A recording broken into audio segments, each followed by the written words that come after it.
Salam sejahtera bagi kita semua. Makan saya Jan Somsi dari Informatika.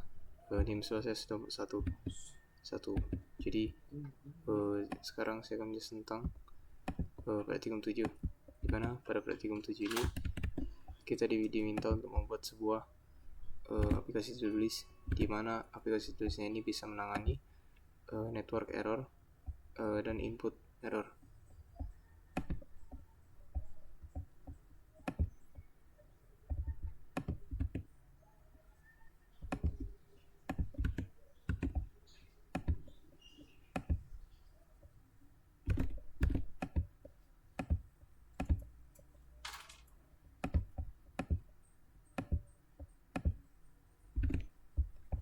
Ya, ini agar aplikasi tetap berjalan sekalipun terjadi runtime error atau exception. Langsung saja. Kodenya itu dia begini. Jadi ada entity-nya. Entity-nya ini ada namanya to do. Di dalam folder entity ada namanya to do. To do ini adalah entity-nya, dimana gunanya ini buat menyimpan data. Jadi di sini bakal disimpan semua informasi utama, tapi di sini ada 3 informasi utamanya.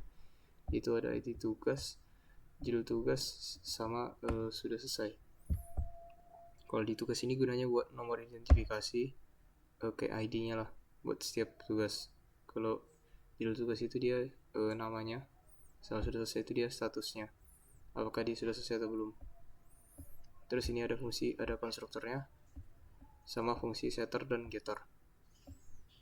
Baru terakhir ada toString. Terakhir ada toString sebagai pembuatan formatnya.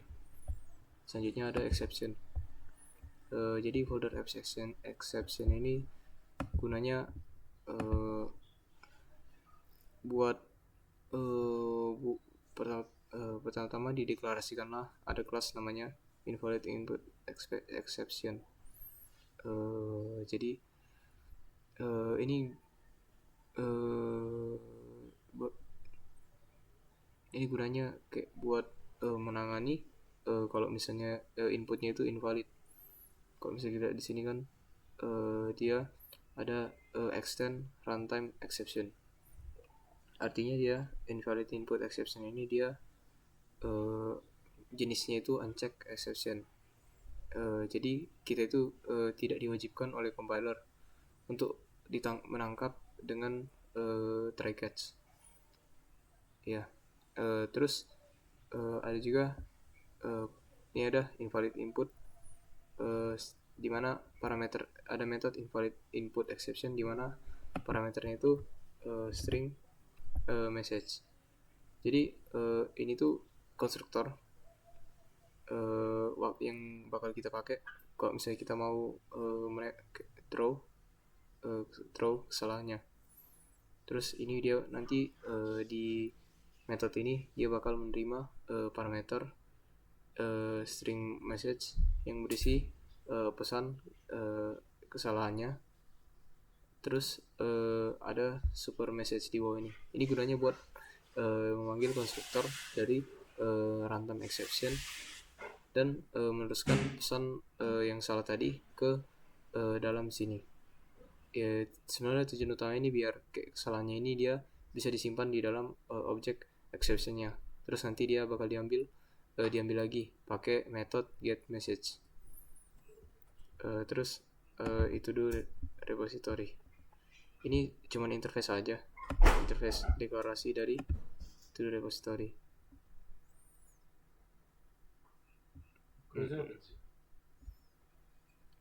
Jadi sini ada repo get all to do. Ini gunanya buat menyediakan fungsi untuk mengambil semua data tugas yang ada. Terus ada add all to do, repo add to do buat menambahkan satu tugas baru. Terus ada remove to do buat menghapus sebuah tugas berdasarkan ID, update memperbarui, sort menyusun, mengurutkan berdasarkan tertentu, sama search mencari. Terus ada implementasinya to do repository. Ini implementasi dari itu do repository. Jadi ini kayak buat penyimpanan datanya aja. Jadi inputannya bakal disimpan di to-do repository, data sementara. Jadi di sini kita bakal pakai array, ukurannya tetap. Kita nggak pakai array list ya, tapi pakai array to do, bukan array list, beda dia.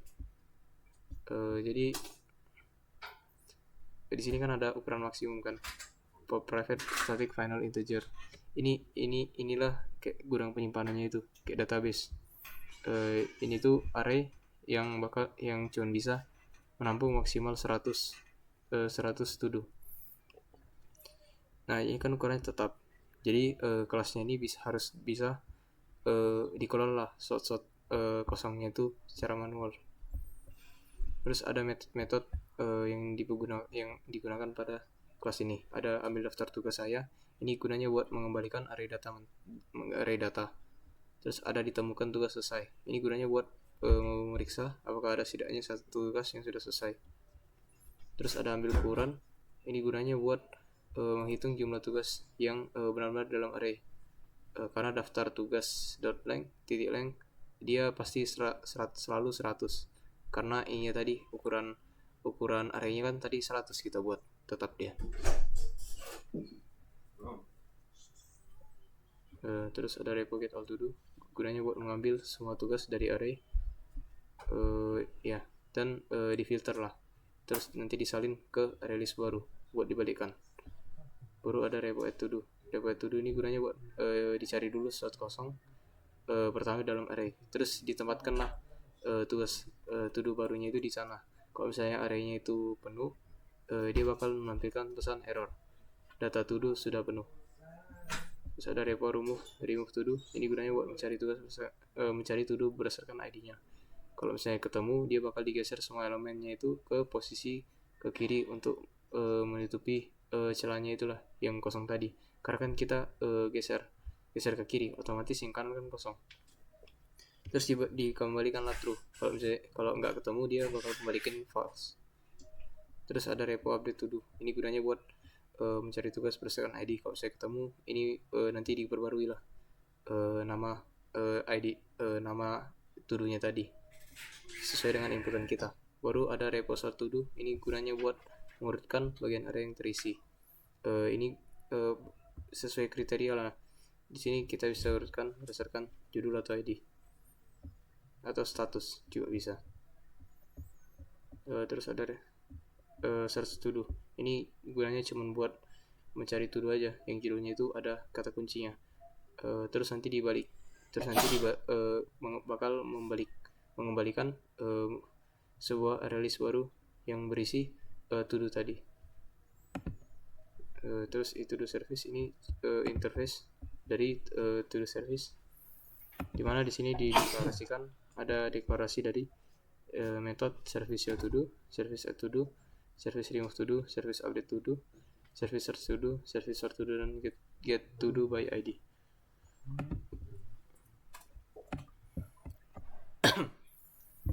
Terus ada to do service. To do service ini dia implementasi dari to do service tadi. Jadi di to do service ini ada di to do service ini dia pertama-tama ini dari implementasi dari to do service. Jadi di sini kita deklarasikan dulu kelasnya, baru dibuatlah konstruktor. Nah, konstruktornya ini di konstruktor ini ada namanya dependency injection, yaitu artinya kelas to do service itu dia bakal dikasih repository kalau misalnya dia waktu dia dibuat.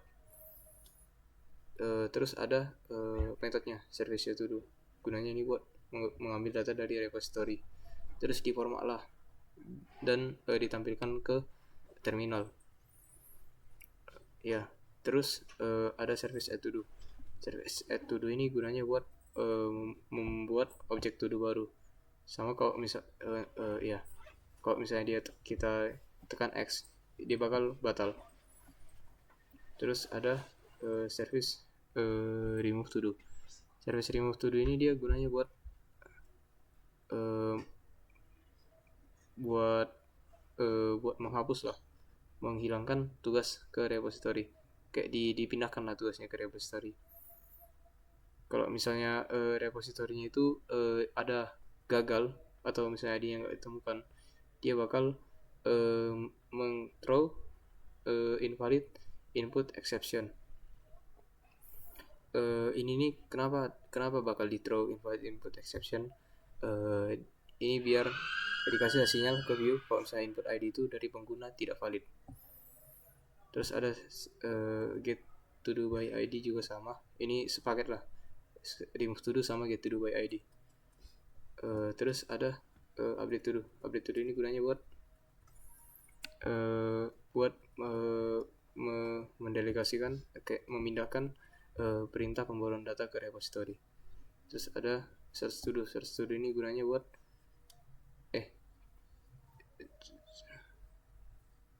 terus ada search to do ini gunanya buat meminta hasil pencarian dari repository.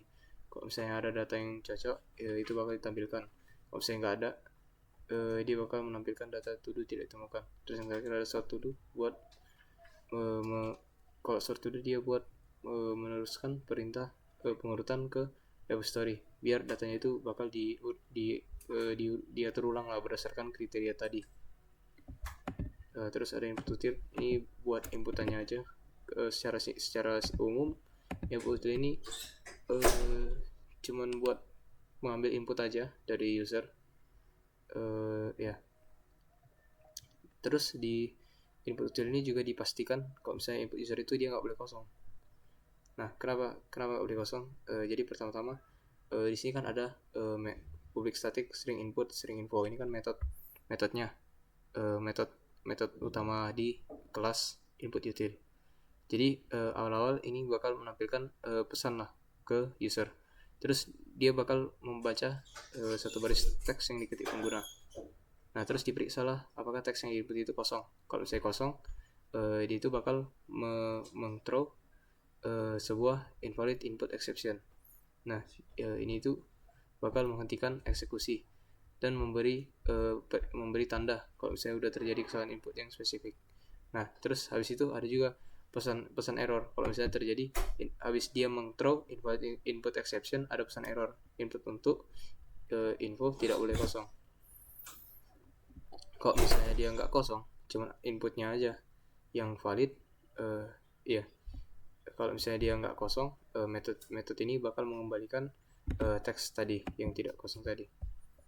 Terus to do view, kalau di to do view ini agak panjang. Sebenarnya to do view ini secara umum dia buat interface, user interface, bagaimana aplikasi itu dia berhubungan dengan user.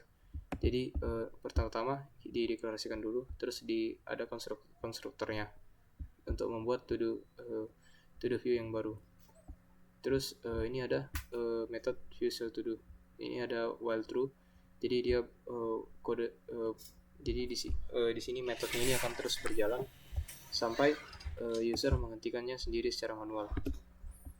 Jadi waktu programnya dijalankan, ini metodenya juga ikut jalan. Ya, nanti bakal muncul ini semua. Menu tambah cari pilih. Inilah muncul semua. Sampai di bawah muncul terus. Oke, ya. Nah, dan di sini kan kalau misalnya user dia ini kan ada switch case kan di sini. Kalau misalnya usernya input 1, dia bakal memanggil memanggil method view add to do. Kalau dia menginput 2, dia bakal mengambil method view update to do. Kira-kira seperti itu terus sampai case 5. Dan kalau misalnya dia tekan X, dia bakal menghentikan keseluruhan programnya. Dan untuk selain itu dia bakal mengeluarkan output yang tidak dimengerti. Ya.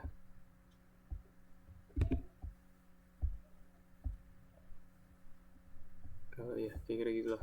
Terus di sini juga ada metodenya. Ada view add to do. Kalau misalnya kita ditekan 1, ini kan tadi bakal memanggil metode view add to do, inilah dia view add to do. Jadi di view add to do ini dia gunanya buat menambah to do, bahwa ditampilkanlah outputnya ini menambah to do, judul, aksi kebatal, ya gitu itulah. Terus di sini kan ada invalid exception kan. Ya. Ya, di sini kan ada invalid exception-nya. Jadi pertama-tama dia bakal meminta pertama-tama kita diminta lah input dulu dari user. Misalnya kayak ini kan mau menambah tuduh kan. Ya udah berarti kan diminta judul baru atau ID buat tuduh barunya. Terus dibuatlah validasi kalau misalnya perlu. Tapi di dalam kasus ini validasi itu perlu ya. Terus bakal dipanggil lah metode ya. Kalau misalnya kita tekan X, ini bakal mengeluarkan penambahan itu dibatalkan. Nah, terus ini ada catch ya, ada invalid input exception. Ini gunanya apa? Ini gunanya buat kayak menangani kesalahan-kesalahan aja, misalnya inputnya itu nggak sesuai, atau ya misalnya inputnya nggak sesuai, atau ada runtime error. Jadi dia akan, kalau misalnya itu dua terjadi, bakal ya bakal ditangani oleh try catch ini, catch invalid input exception. Ini sama, remove to do juga sama kayak tadi, cuman bedanya kalau tadi kan menambahkan, ini mengurangi. Berarti dia bakal memanggil service remove to do. Kalau kan dia memanggil add to do kan, karena dia view add to do, berarti service add to do, gitu-gitulah. Remove to do juga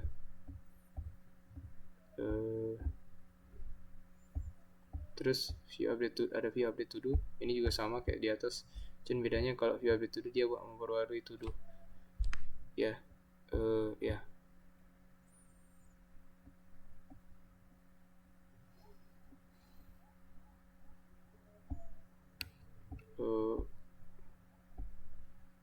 kalau untuk search to do juga sama, cuman dia bedanya dia dicari lah, dia meminta inputan user lagi buat kata kunci dari to do yang kita buat tadi ya. Kalau misalnya dia kita tekan X, ya udah cari yang dibatalkan.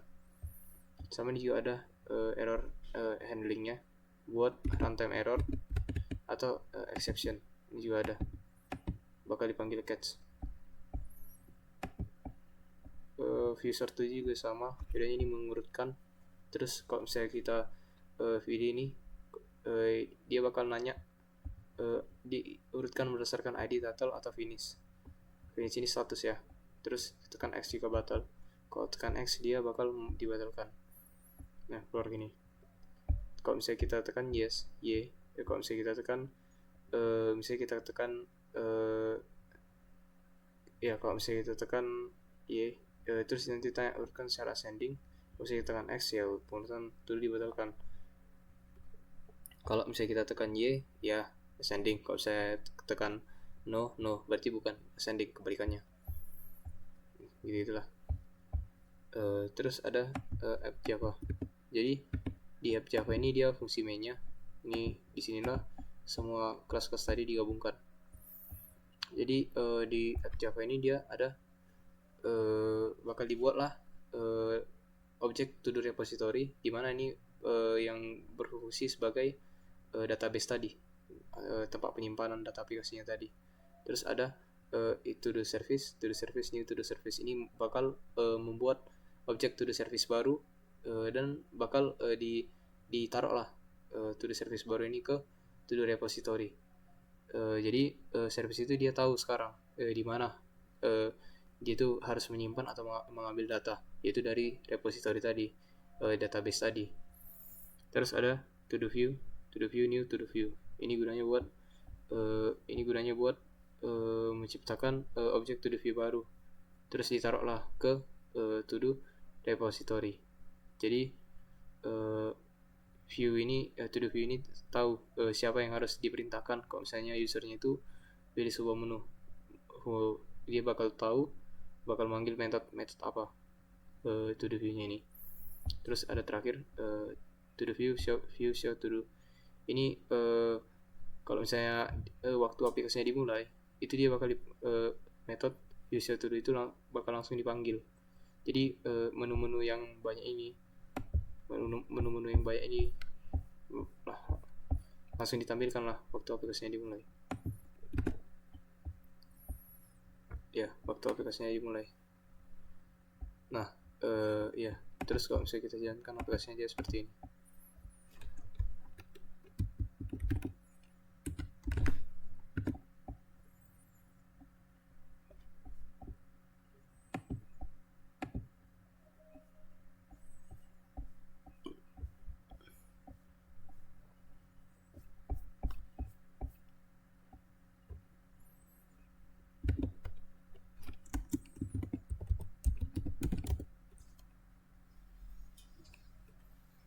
Terus nah ini kan nanti nongol kan dia kalau misalnya kita tekan tambahkan, misalnya kita tekan kayak dua. Nah ini kan jadi illegal argument exception kan, karena kan dia invalid inputnya. Itu tadi gunanya ini tadi invalid input exception. Kalau misalnya kita tekan 1 terus x batal, kalau misalnya kita tekan 1 misalnya kita tambahkan lah judulnya itu ikan. Nah sekarang ada ini juga batalkan dia kan, harus diikuti huruf angka spasi dan minimal 6 karakter karena nggak sesuai dia invalid. Ya kira-kira begitulah penjelasan dari kode saya. Terima kasih.